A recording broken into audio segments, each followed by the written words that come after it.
The fourth infernal mechanized tone was enough to shake me out of my slumber and force me to open my heavy, sleep-filled eyes.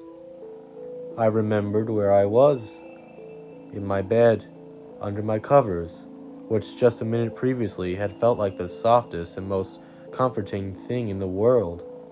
Now it felt like a straitjacket, restricting me and trapping me in.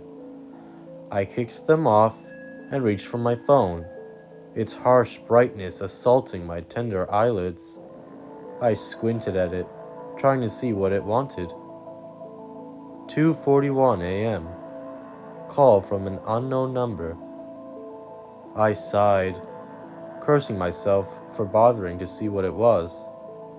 But I had gone this far, right? I swiped the green bar and raised the phone to my ear, muttering, "Hello?" in a less than polite tone. I waited for a second, hearing nothing. I began to grow impatient and was about to slam it down and try to get back to sleep when I heard very faint breathing over the line. "Hello? Who is this? You think it's funny to be calling someone at this hour?" I retorted into the phone. The breathing slowly grew louder, like the person was coming closer to the phone. I noticed it sounded labored and harsh.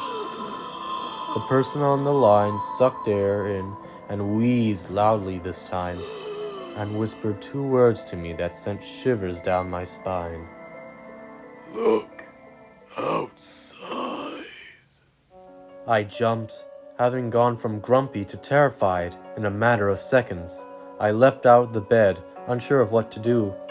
Call the police? I lived in the inner city, and it was a Friday night. No chance, considering that this could easily be a practical joke. I stared at the curtain across my room, knowing what I had to do. I gulped, feeling the hair stand up in the back of my neck. It occurred to me to look for a weapon or something, but I was a college student in a meagre apartment and had very little to go for that could help me. I sighed and positioned myself by the window. I put one hand on the curtain, ready to draw it back, but at the same time, I was terrified, wondering what could be out there. Images from horror flicks flashed through my head as I pondered a madman with a bloody knife standing just outside my window, giving me a toothy smile. I tried to put it out of my head, realizing that it was just ridiculous.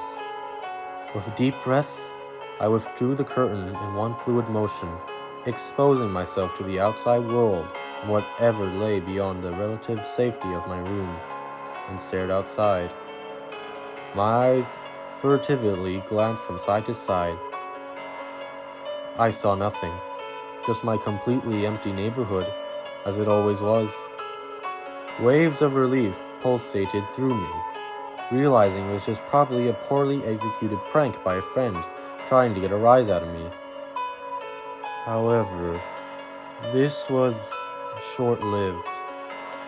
Suddenly, I realized that even though my phone was on the side of the bed on the other side of my room, I could still hear the breathing just as clearly as when my phone had been to my ear, emanating from directly behind me.